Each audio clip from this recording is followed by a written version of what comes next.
aphorisms for the benefit of those who weren't here last week.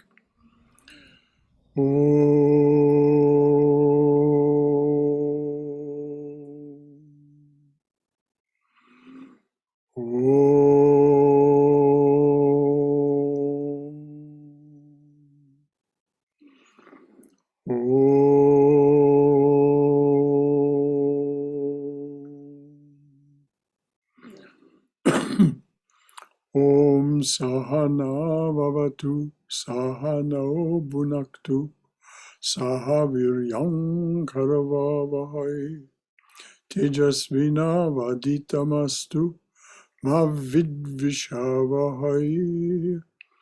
Om Shanti Shanti Shanti. May the Divine Being look over us lovingly as a mother and father. May the Divine Being support and nourish us as a mother and father. May we have the strength and skill to study together the art of spirituality. May no misunderstandings arise amongst us. Om, peace, peace. Peace be unto us and to all beloved beings everywhere. So we're going to begin again with the aphorisms of Patanjali's Yoga Sutras as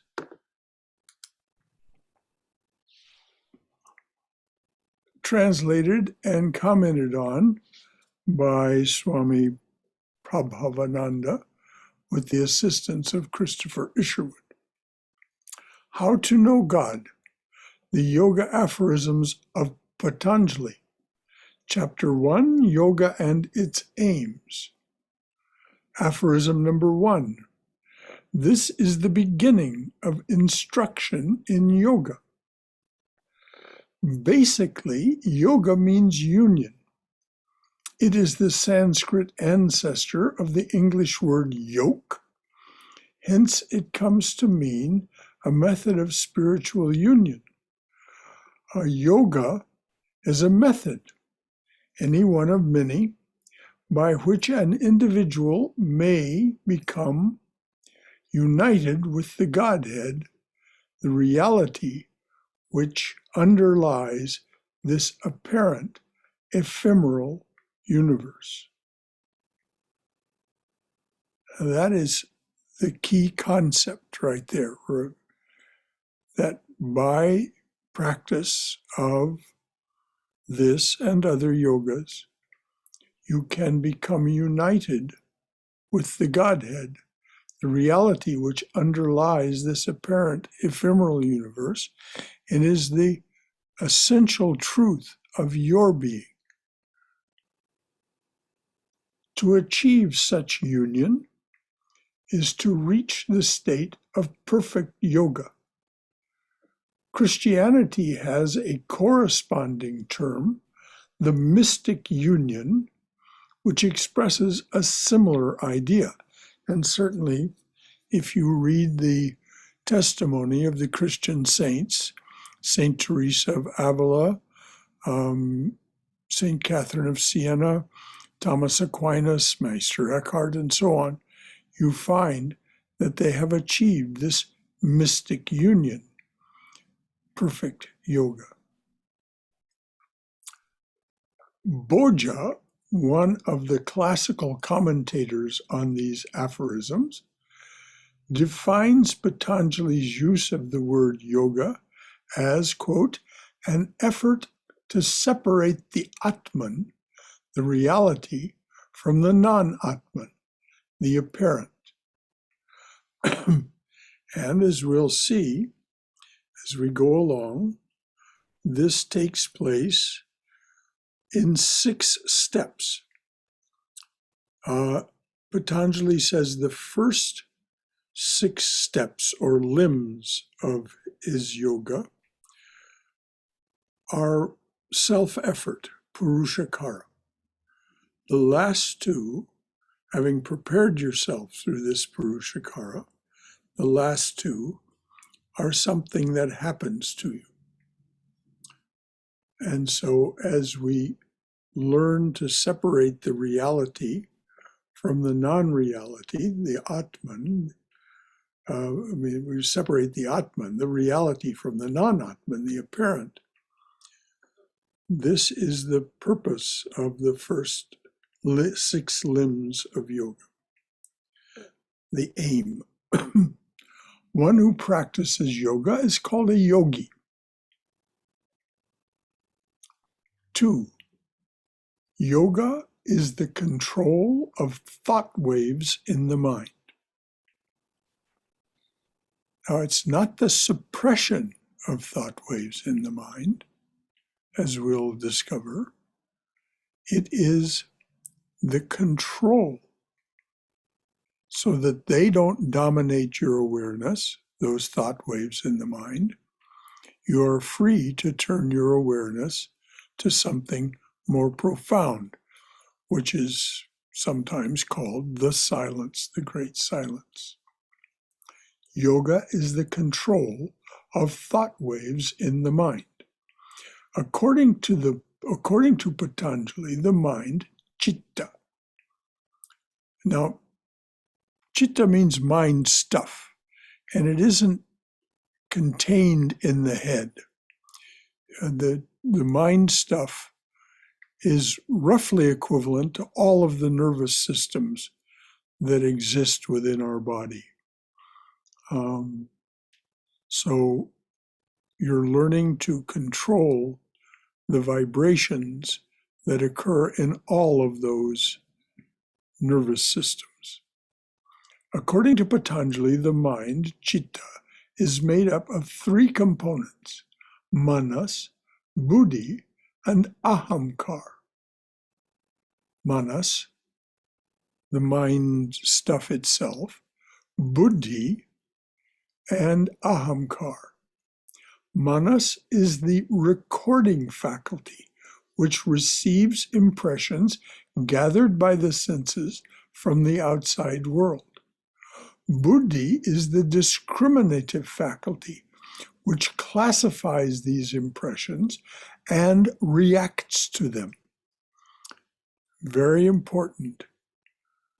Most of us are familiar with the word conscience. As children, we're very aware of our conscience, particularly before we're 9 years old. We learn by example to ignore many of its reactions, as we'll see as we go on.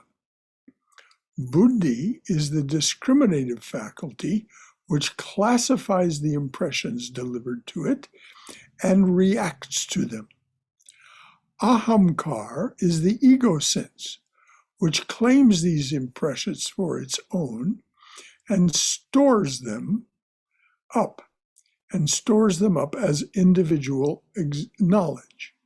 For example, Manas reports a large animate object is quickly approaching.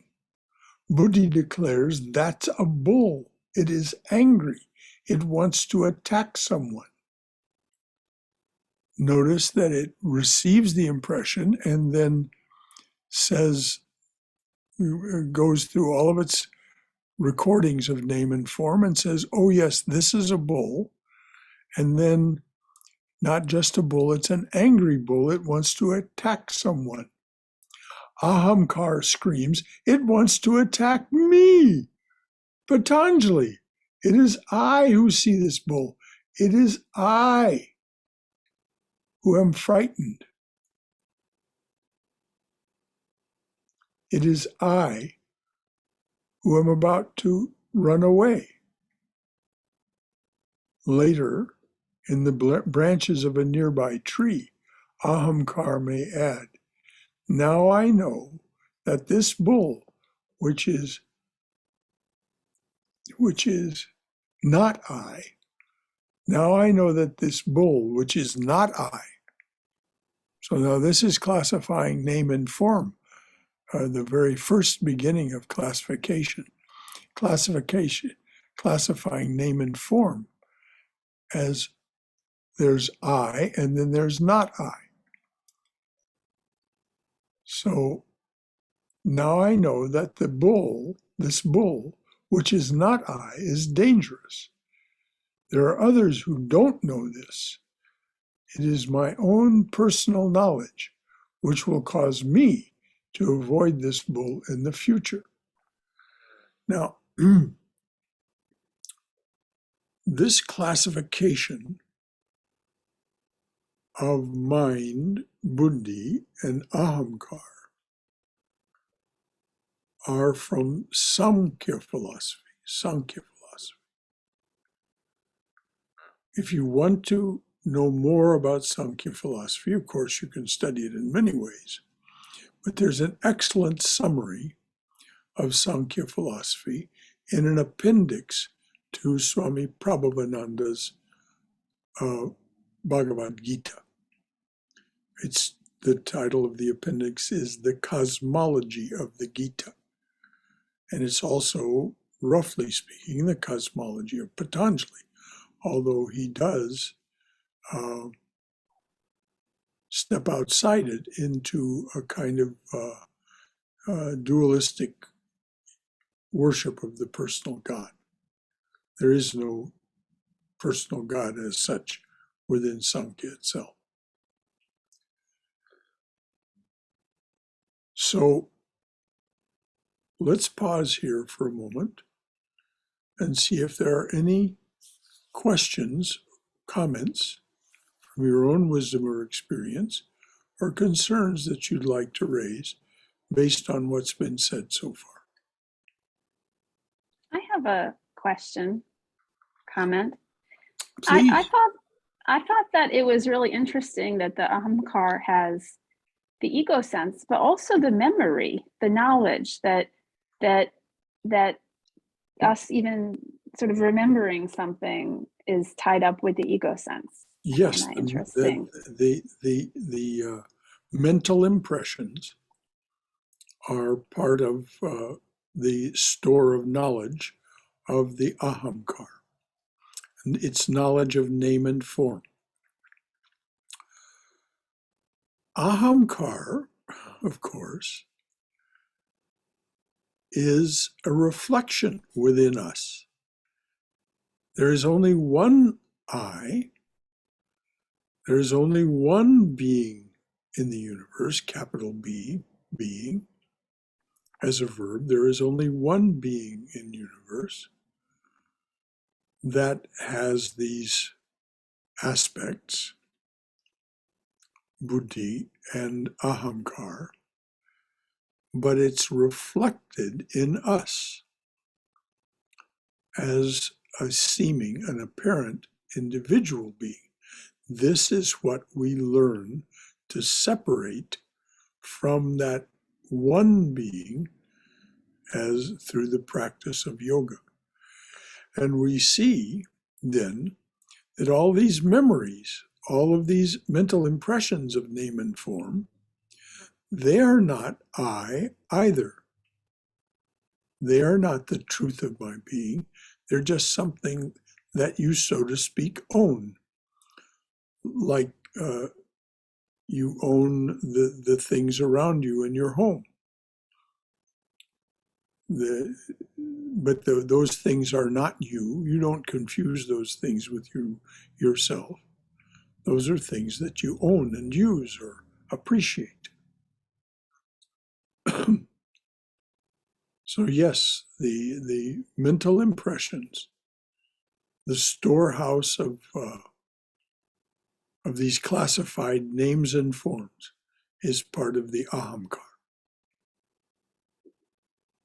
Thank you for clarifying that. Anything else from anyone? Brother Shankara? Yes, dear. Is there a difference between the words God and Godhead? Sometimes he uses God and sometimes... Godhead is the nirguna Atman. God, as used here, is usually associated with the saguna Atman, or personal God. So Godhead is the unmanifest, that in which everything is rooted, and which pervades everything as Saguna Atman, the Atman with attributes. Therefore, God, which the Swami just hasn't used yet, the term personal God. Thank you again for the clarification. Yes, there is a difference in meaning between Godhead and God. Thank you. Anything else from anyone?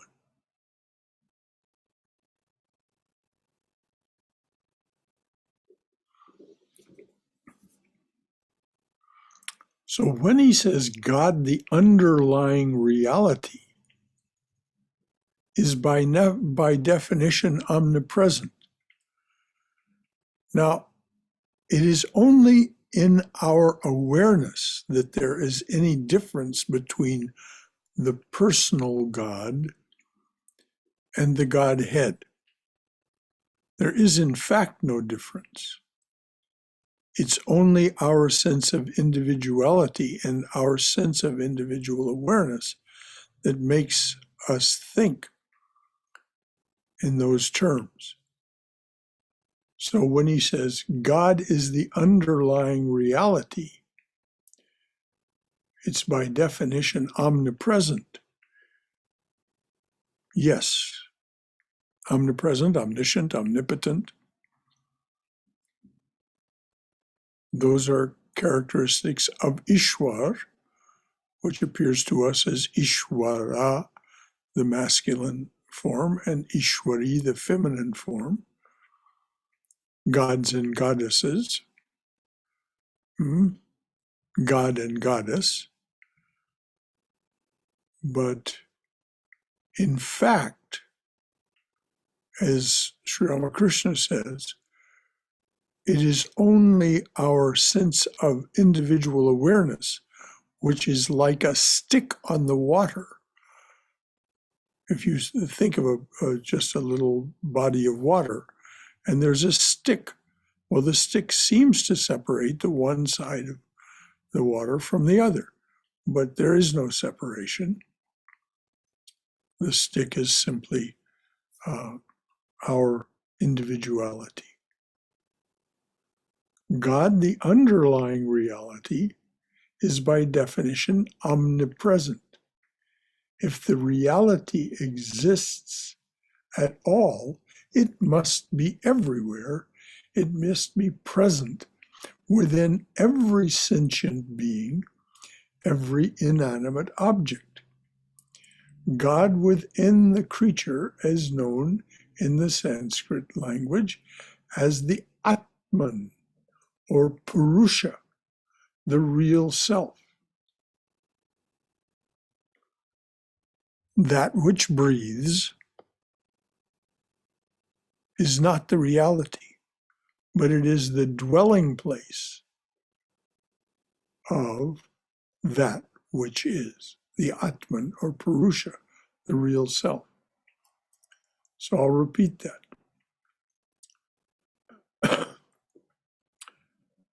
God, the underlying reality, is by definition omnipresent. If the reality exists at all, it must be everywhere. It must be present within every sentient being, every inanimate object. God within the creature, God within that which breathes, is known in the Sanskrit language as the Atman, or Purusha, the real self. Patanjali speaks always of the Purusha, which means literally the Godhead that dwells within the body. But we shall substitute Atman throughout this translation, because Atman is the word used in the Upanishads and the Bhagavad Gita, and students are therefore likely to be more accustomed to it. And certainly we are. I mean, the word Purusha is part of the Sankhya philosophy. And there is a subtle difference between the meaning of Purusha and Atman, but as the Swami will point out, it's a distinction without a difference. So we're more likely to be accustomed to the word Atman, therefore that's what the Swami is going to use. According to the Upanishads and the Gita, the one Atman is present within all creatures. Patanjali, following Sankhya philosophy, believed that each individual creature and object has its separate but identical Purusha. This is that distinction without a difference, that this philosophical point of difference has no practical importance for the spiritual aspect. It's just one of those things that we find in philosophy, where there's these subtle differences in meaning represented by different words. So the Swami says, we're going to use Atman, and the Atman is omnipresent rather than separate but identical. Any questions or comments about this particular aspect? Because it is important that we have it firmly in mind about this omnipresence, omnipotence, omniscience of the Atman before we go on.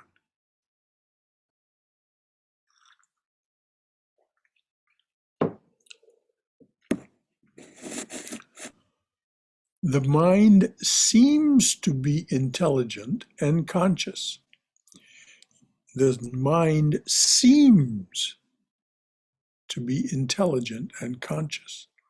Yoga philosophy teaches us that it is not. It has only a borrowed intelligence. The Atman is intelligence itself, is pure consciousness. And as Swami Yogeshananda used to teach, consciousness is primary and is not plural. Consciousness is that from which everything arises, and there is only one consciousness. The Atman is intelligence itself, pure consciousness. The mind merely reflects that consciousness, and so appears to be conscious. Now we can very clearly understand this when we think about death. This mind stuff that exists throughout this stardust spacesuit, these various nervous systems, at death, they cease to function. So where is the intelligence that inhabited them? Well, unless you're one of those people who is agnostic or atheist about this and says that it simply now is extinguished, you take the attitude that it has moved on into another realm. And this is very clearly illustrated by those people who have what are called near-death experiences. Their body appears to be, and it is clinically classified as dead. There is no life left in it.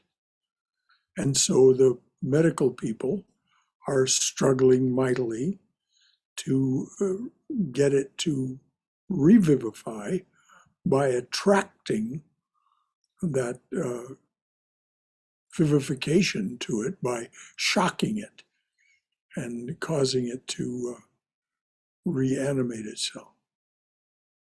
A relatively new phenomenon, though near-death experiences are not.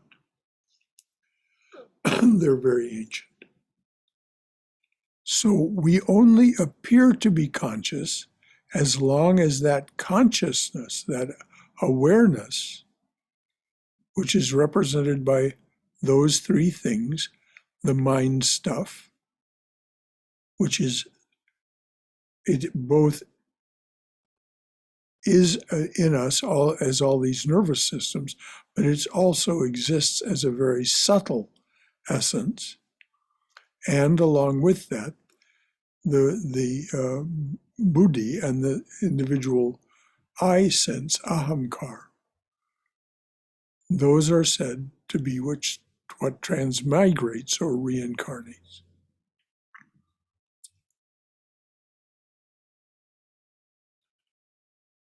So anything at all about this business about there is no real life force in this body. It's just a reflection of the life force represented by Atman with attributes, Saguna Atman. Am I audible, brother? Yes, Uh, I think like in India, many families probably have this, but there is something called Pitra realm, where like if your ancestors die with a lot of attachment or before their time has come, uh, in some families and cultures, they actually enter the body of someone who they consider as pure. And obviously I don't want to go into the sort of, is it true or not true? I mean, for me, it's something like I can't explain that and I can't understand that, and there's no way I can prove or disprove that. But it is something, you know, there is something very strange there, and definitely points to a place where, you know, it's the soul and all the stuff that accompanies the soul that is independent of the body. At least that was a sort of a learning for me. well, Swami Vivekananda said the truth is often mixed with superstition. And so, like you say, Rajiv, it's best for us not to try to parse this apart. So, because we really wouldn't be able to, first of all, we'd have to understand it much better. And, but the key idea as far as Patanjali and the Swami Prabhavananda are concerned here is that this machine that we inhabit, by we, I mean we, the one who appears on the screen this morning or this afternoon as many. We seem to be many, but in fact we are one. And each of us has this body that one inhabits as the Atman. And so there are aspects to this body. There is a subtle body that does not die with the death of the gross body.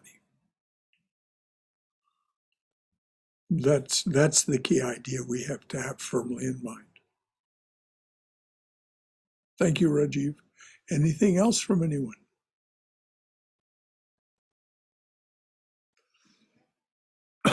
This is so interesting.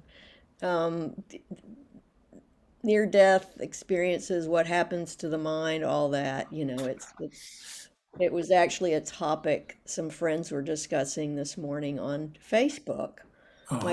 My friend, as he does, posted a simple question: what happens after you die? To see what people would say. And you know, people were saying, well, it's nothing, or it's this wild, detailed thing that, you know, and the way I feel about it is that there are too many stories that overlap from people who have had near death experiences, shared death experiences. You know, Pim van Lommel's book, you know, we have this, as one friend, this friend who posted this has read that book, by the way. What's it called? It's called Consciousness Consciousness Beyond Death. Yes. Yeah, and he's a renowned, still living cardiologist who was just so interested in these stories from his own patients. He started studying it scientifically, and it's a sciencey book, but it's just fascinating to read because because of who he is, it lends some credibility to the anecdotes in the book as well. But all that aside, my personal feeling is that because we have all of these stories that do overlap, we don't know. That doesn't tell us what is. That tells us we don't know. And Yes, that exploring the mystery is fascinating.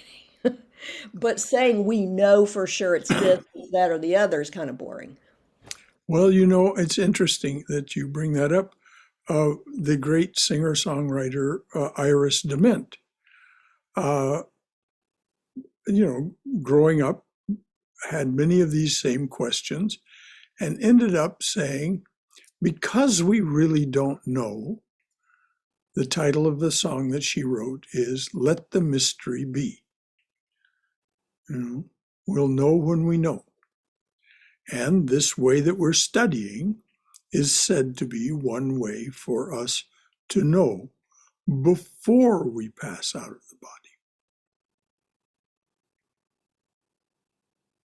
Thank you, Cindy. Anything else? Yes. That book, Consciousness Beyond Death by Pim, P-I-M, V-A-N, Van Lommel, L-O-M-M-E-L. Cindy, you might want to post that in chat. That's well worth your time to read. It's a fascinating and very modern study of the kind of thing that we're talking about here. Anything else from anyone? Yeah, Brother Shankara.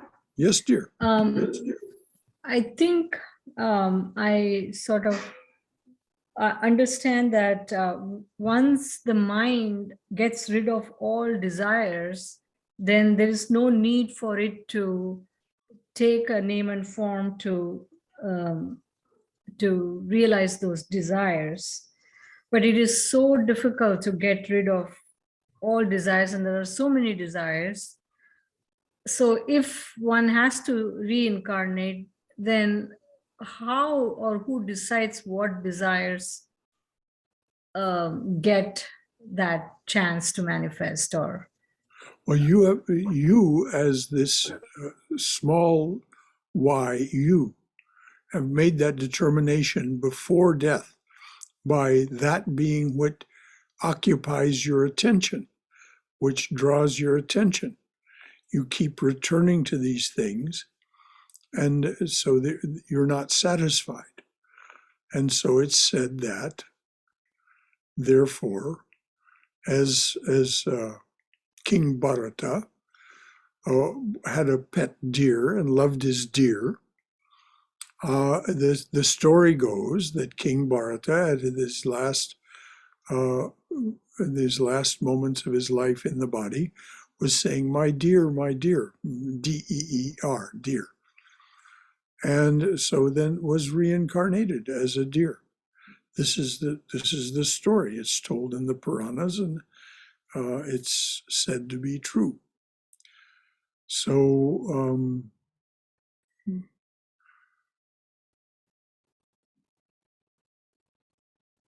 but the Patanjali says, forget about all that. It's imponderable.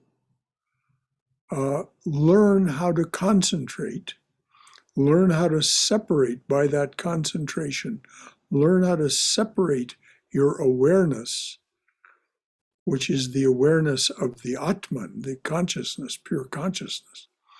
Learn to separate that from the seeming apparent universe of your mind, your 5 organs of action, and your 5 organs of perception. These are Sankhya ideas. And then you will be free of all of these desires, because you'll see they're nothing more than something that arises in this stardust spacesuit of ours. They're not anything at all that has to do with your essential being, which is desireless, eternal, changeless, infinite. So thanks for bringing that up, Swami. Thank you. Anything else? Thank you for that, sir. Brother, I had a sort of insight that desire is a form of temporary weak concentration. It's sort of a concentration in hiding. And it's like there are two principles. One is, let's say if you have the ultimate consciousness and if it focuses on a certain area, then it keeps on going there and sort of differentiating and differentiating and differentiating. And it's that same principle in us, which is desire, but it's concentration that is very, very transient and very, very weak. And Very well said, Rajiv. But the key idea is we're seeking for happiness. And happiness is our essential nature. It is the nature of the Atman. We're seeking that happiness, but we continue to seek it outside. And then we get a little happiness. And as the Swami will point out to us as we go along in the book, the reason for that is in those few moments when our desire is satisfied, there is no desire in the mind, so our true nature manifests itself as happiness, as bliss. But then very soon, as you said, because of the weakness of the concentration of the mind, we can't hold on to the truth of that bliss.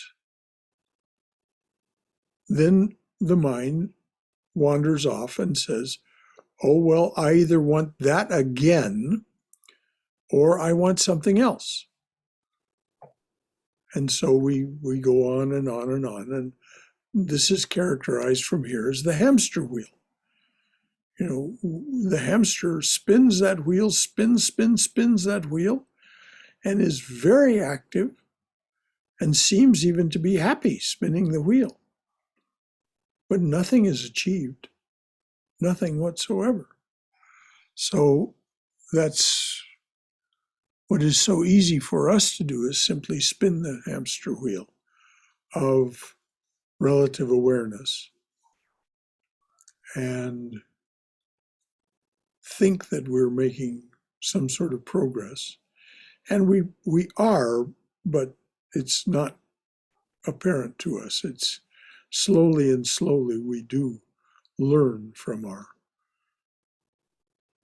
relative universe experiences.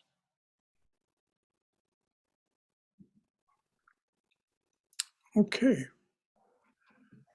Knowledge, and again, this is another key concept. Knowledge or perception is a thought wave, vritti, V-R-I-T-T-I, vritti, thought wave in the mind stuff. All knowledge is therefore objective. All knowledge, everything we can know, everything that we can perceive, everything that we can feel, every thought that we think is objective. It is not the subject. It is not the reality. It is something appearing in the subjects, in the reality's awareness. Nothing more. So let me repeat that. Knowledge or perception or feelings is a thought wave, vritti, in the mind. All knowledge is therefore objective.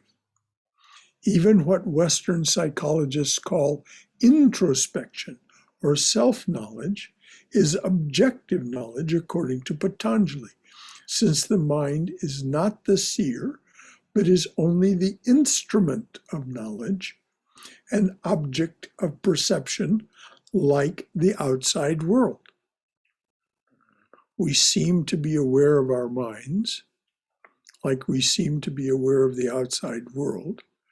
And in fact, as Shankara points out, it is a relative reality, our awareness of our mind and the outside world, but it's one that simply is very ephemeral. It will go with the Stardust spacesuit.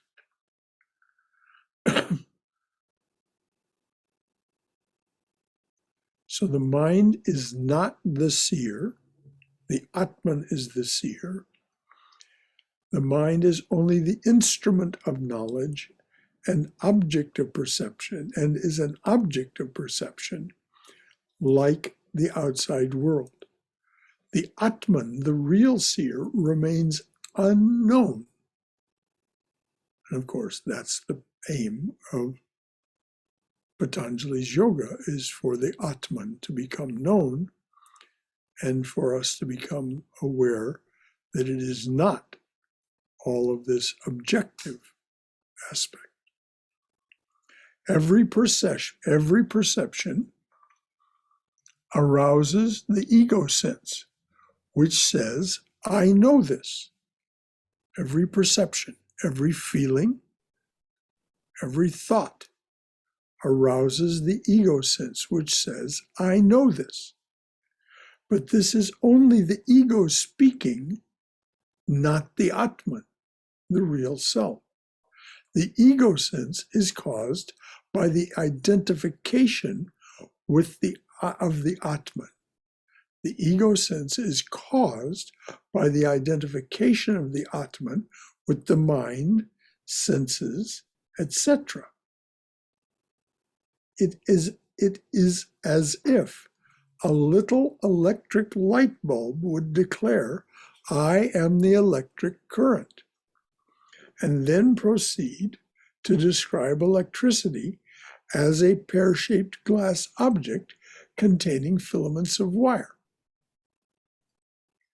I'm going to read that again because this is an important metaphor for us to get in mind. We are that light bulb. We are not the electricity. It is as if a little electric light bulb would declare, I am the electric current, and then proceed to describe electricity, the power that causes it to shine, then proceed to describe electricity as a pear-shaped object containing filaments of wire.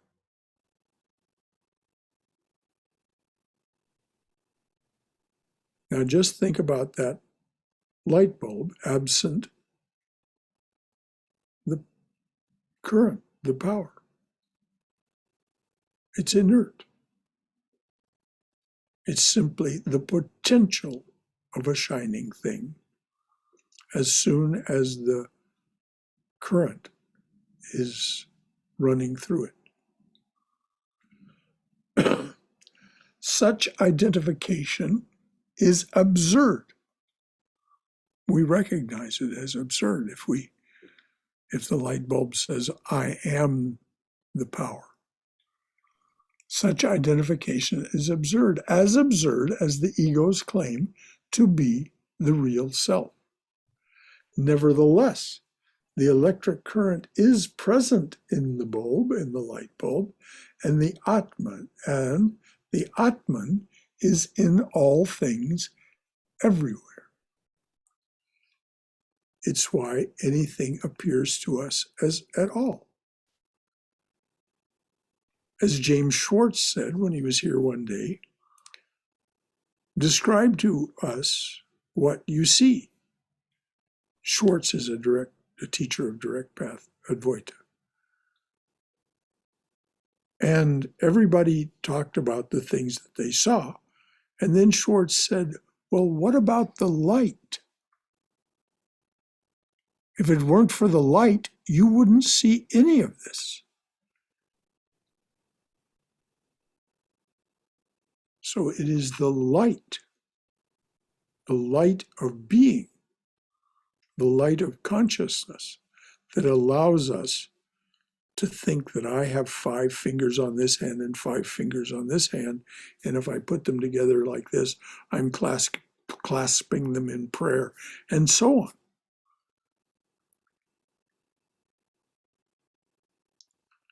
It's only because of the light of being itself, that is that electric current flowing through us. And that Atman, that current, is in all things everywhere. Which is, everywhere is just another way of saying omnipresent. So before we go on, anything further from anyone?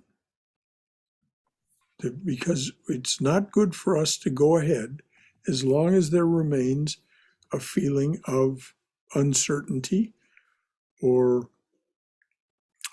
doubt or just some shadow across what's been said of... I have a question.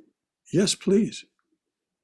So this is kind of related to my previous question about knowledge. So what is a self-knowledge or knowledge is objective? I'm just having a hard time figuring out what to do with knowledge. Is it just my own ego sense it's not real, or is the knowledge real?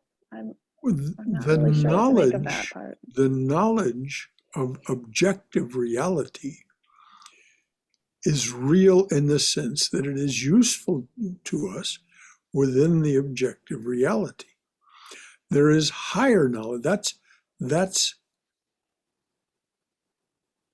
a kind of knowledge, small k knowledge. There is another kind of knowledge, which in Sanskrit is called vidya, which is the knowledge of these higher aspects of ourselves that has practical usefulnesses. I mean, as we learn to concentrate, we become much more efficient, effective human beings. Most people have very fragmented ability to concentrate. If they practice what Patanjali teaches in these first 6 steps, they gain much more control over all of their objective reality, so much so that it actually becomes dangerous, as we'll see when we get to chapter 3. The powers that can come to you, sometimes called occult powers or magical powers, sorcerers' powers, shamans' powers, they're not spiritual powers, they're psychic powers. They're still part of this lower aspect of ourselves, but when we learn to concentrate, we can do quite remarkable things. And of course, as Swami Vivekananda points out in his translation and commentary on Patanjali's Yoga Sutras, it is this ability to concentrate that has led to every breakthrough in knowledge, every expansion of knowledge that has ever happened in human beings, because they were able to concentrate on something. And we're going to talk about that more tomorrow. We're going to talk about these modern masters of Advaita, which uses a form of concentration that is very powerful indeed, and leads to such things as breakthroughs into quantum physics. Max Planck, without the ability to concentrate, would never have come up with the idea of quanta. So, does that answer the question, dear? Well, it sounds like there are multiple aspects to the word knowledge, so that's helpful. Well, there are multiple to understand. aspects. There's not just one knowledge that.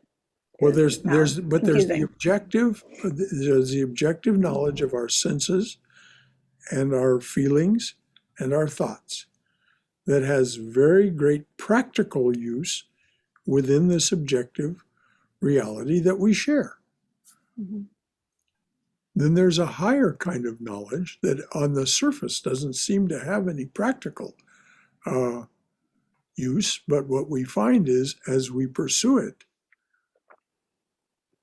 learning to concentrate,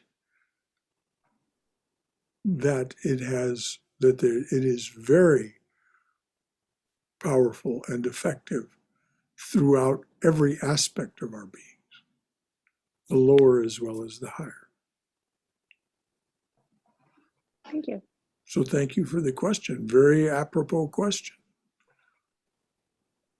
Anything else, dears?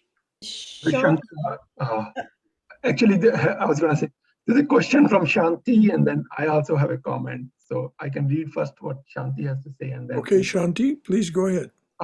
No, she doesn't have a mic, so she's typed it. And the question is that about identification, how not to identify with circumstances that are extreme without bypassing. Say it again, please. Read it more slowly, Somesh, please. Yes. The question is about identification. How not to identify with circumstances that are extreme without bypassing.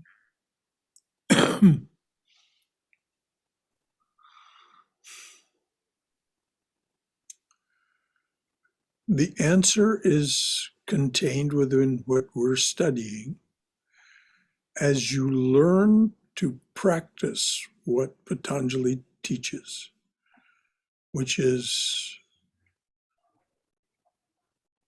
concentration and meditation, you discover this aspect within yourself, the Atman, that is the witness. And so you then begin to see that everything that happens, all these circumstances, are something that happens within this witness's perception. But they are not the thing itself. They are not the. So, how not to identify with them without bypassing them? As one gains in the knowledge of concentration, as I said, you become more efficient and more effective at everything. One of the things that happens as you pursue this knowledge is you become much more compassionate. Compassionate toward yourself and compassionate toward others, because you begin to see the absolute incredible complexity of this relative reality, this objective reality. And so, of course, we fumble around and make mistakes and stumble in this kind of semi-darkness in which we operate.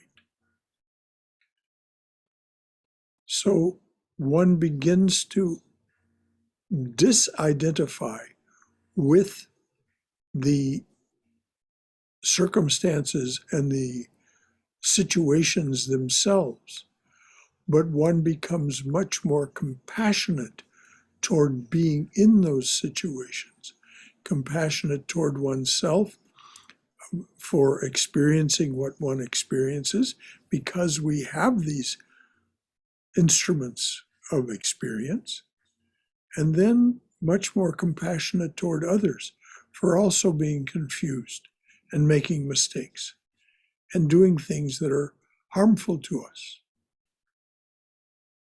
They're not deeply harmful to us, but they have a relative harmfulness.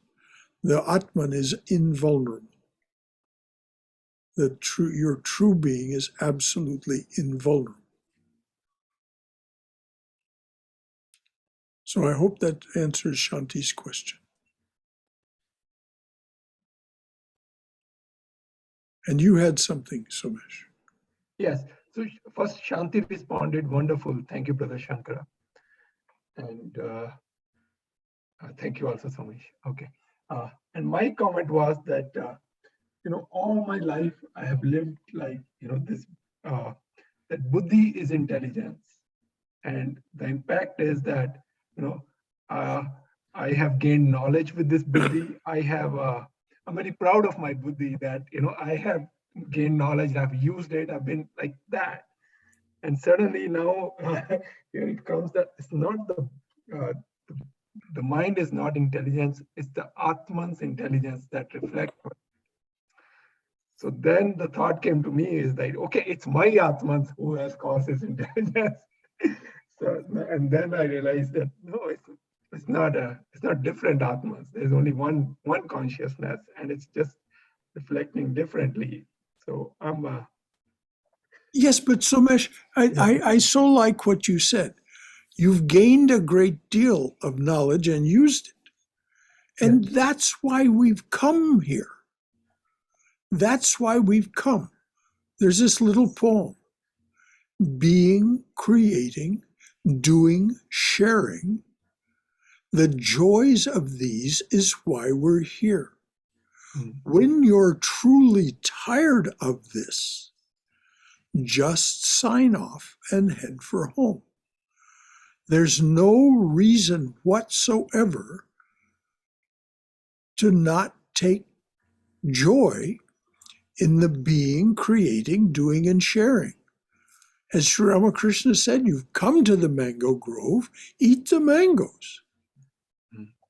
So you've been eating the mangoes and you took, but we misunderstand who it is that's enjoying all this. We misunderstand. We think it's this thing, this light bulb, when in fact, it's the current that is enjoying it. It is the Atman that is enjoying it. Saguna Atman, the experiencer. And so take joy in it. Take joy in it. And it's only when we're really and truly tired of this that we will have the energy to pursue what Patanjali teaches, or the pursuit of any of the other yogas, sufficiently to gain what it is that they promise, which is freedom. Freedom from continuing to experience things in the way that we experience them as an objective being.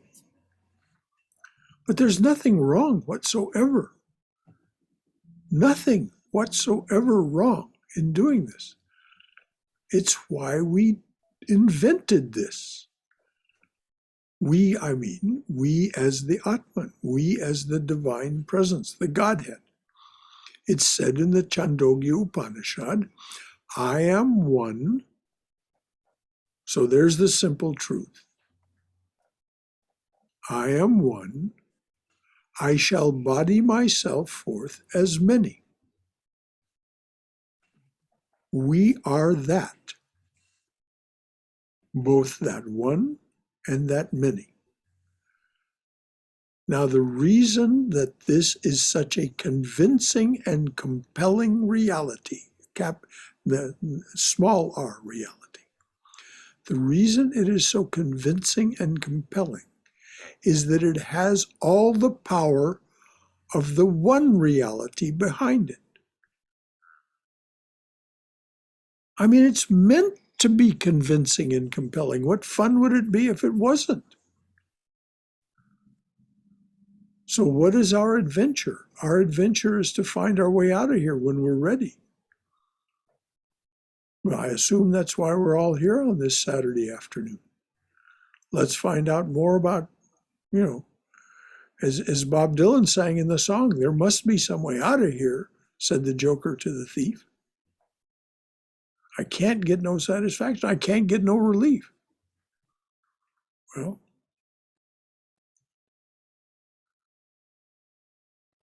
so this is that ache.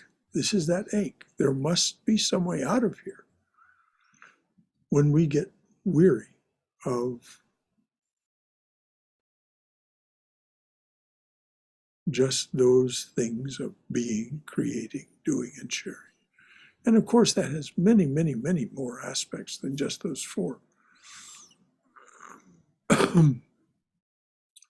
So yes, Somesh, enjoy and take pride in what you've achieved. just more and more understand who the I is that is speaking. That's what Sri Ramakrishna says. You know, he once said that this all of this universe and everything we experience is Holy Mother's sport, her Leela. And his listener said, yes, but her Leela is our death. Her sport is our death. And Sri Ramakrishna said, who says it is our death? Huh? Who is speaking? And of course, that's the fundamental question that animates Ramana Maharshi. Who is this I? Anything else from anyone? Yes, actually Shanti posted another question. Yes? If ego is not enjoying dharma, but soul is indeed doing dharma, and dharma is rather highly of suffering, is Godhead enjoying? It would seem so. I dearly hope so. Yes, it is. If you want to understand this more profoundly, read chapters 4, 5, and 6 of Bhagavad Gita. Particularly, I recommend reading Swami Prabhavananda's translation, Swami Prabhavananda and Christopher Isherwood's translation of Bhagavad Gita. Krishna explains exactly what he's doing. And who's the enjoyer? Who's the author of all this? Who's the enjoyer of all this? And he explains from a karma yoga perspective, not from the Patanjali's perspective, but from the karma yoga perspective of how to properly understand these things. But yes, it is the Godhead. There is only one being, only one true reality. This is a reflection of it. This is a reflection of it. And we've created it. We, as that divine being, have created it in order to experience it.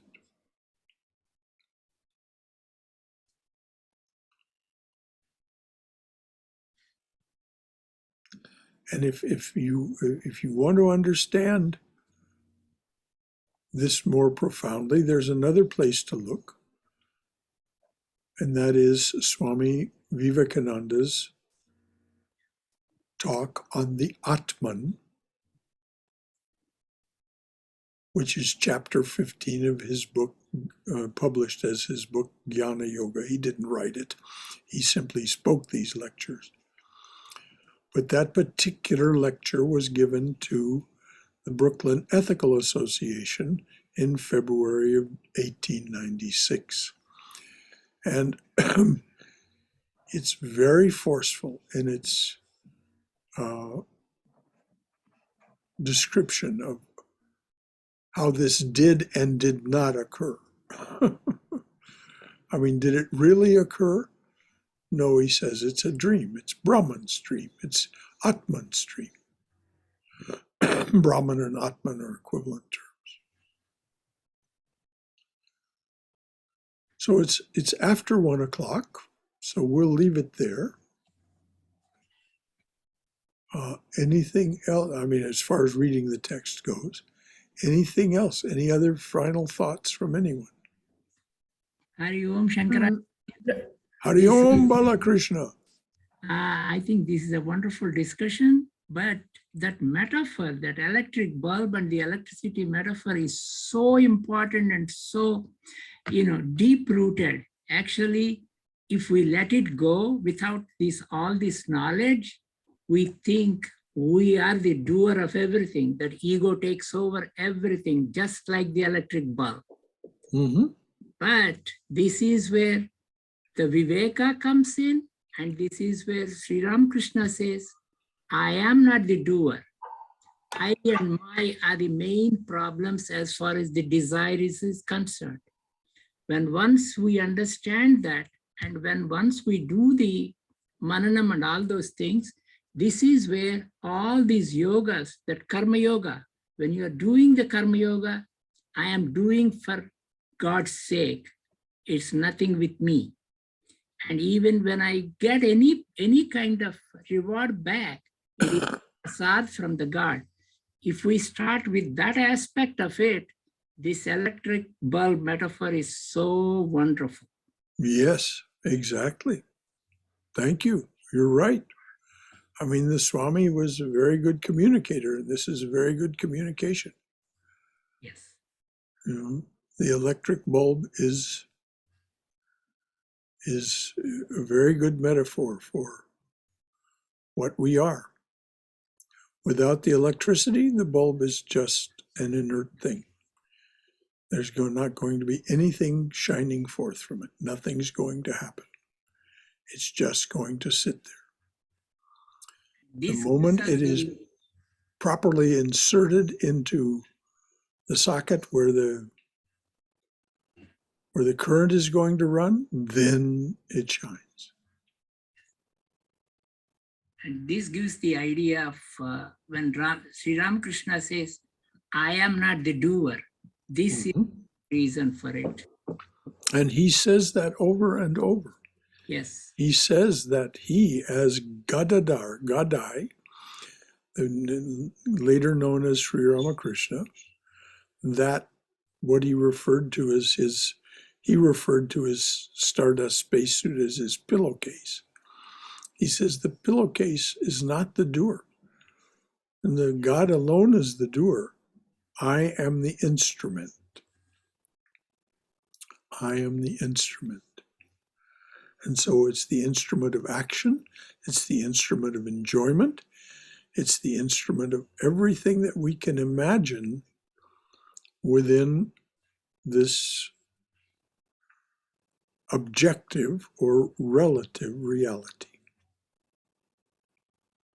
Because even our ability to imagine is a reflection of the creativity that is inherent in the Godhead, in Atman, Brahman. I mean, all we have to do is look around us at the universe to see the inherent creativity of this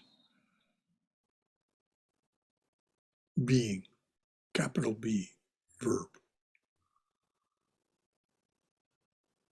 Thank you, Balaji. Brother Shankara.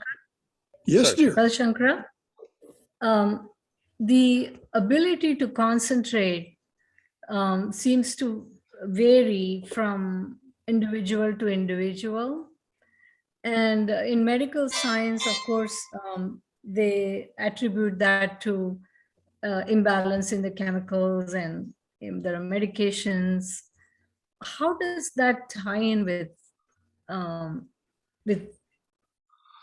the yogic aspect, or can children or individuals be taught to concentrate more rather than resorting to medications, especially children?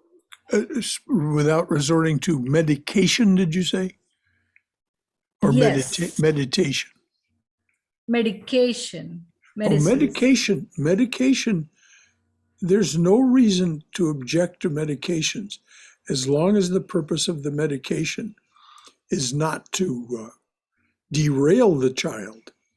You know, if a child is right brain dominant and is given Ritalin so that they'll get in line and become the little productive, consumptive person that is treasured by this society, that's a betrayal of the child.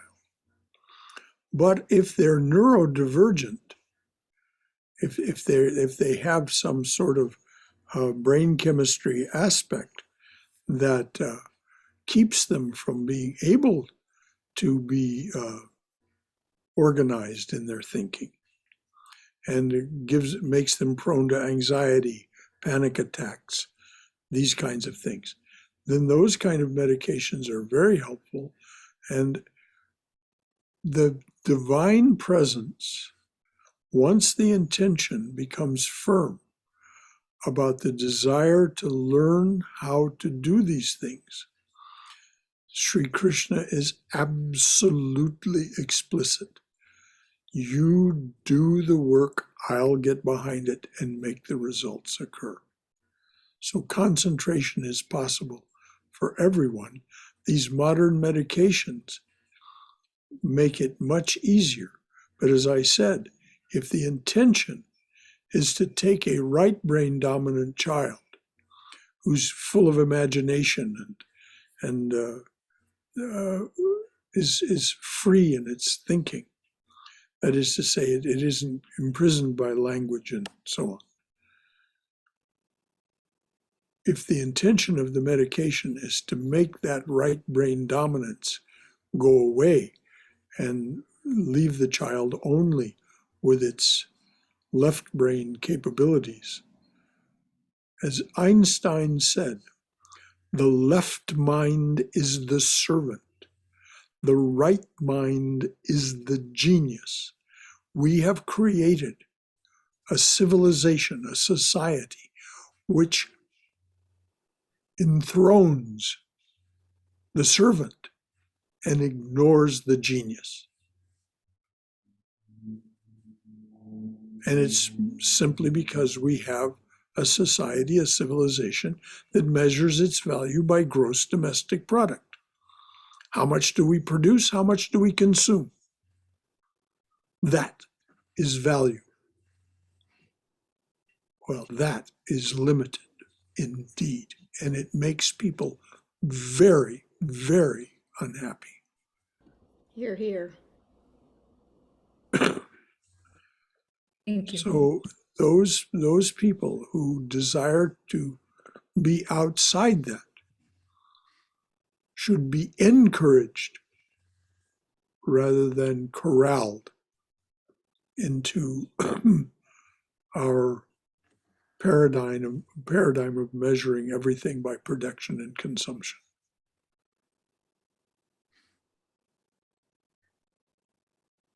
I mean, within that paradigm, what does an artist produce? Oh, well, if they get famous enough after they die, we can trade in their paintings or their artworks, whatever it is. That's more of that production consumption thinking. No, no, no. So there we are. If the medication is intended to limit the child, then it's a tragedy. If the medication is intended to free the child from its limitations, as in neurodivergence, then it is to be treasured. Does that make sense? Absolutely. Very well put. Thank you. Anything Brother, else from anyone? Brother, there is one thing I wanted to, I've been noticing this, and I have very strong feelings about this, is right now we are in an age where, like, you can go to the internet and do a lot of good things. Like, you can find out the best information and enrich yourself today.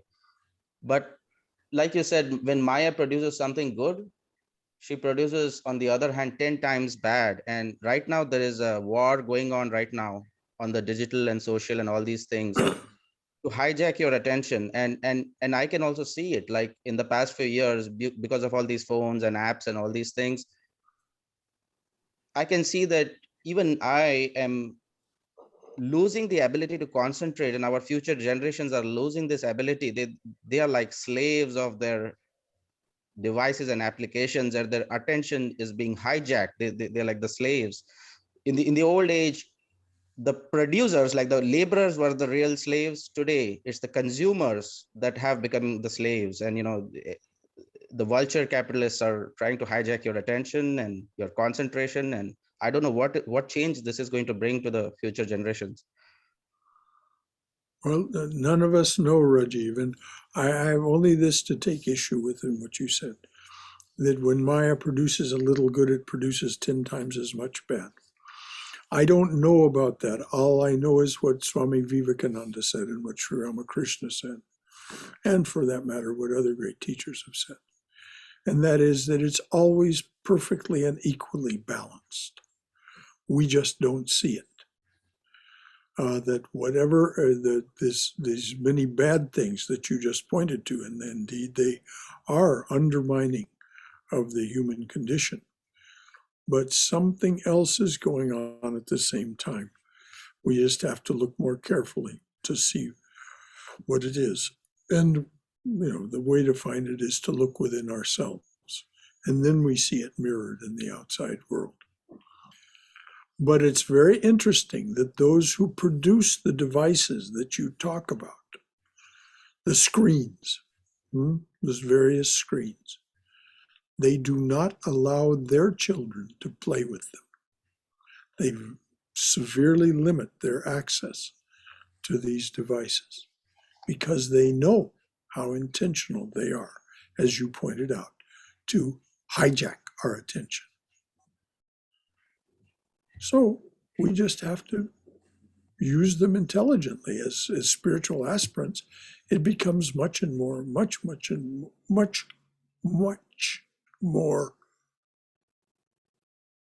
available to us, this ability to turn our attention away from things that don't serve us well.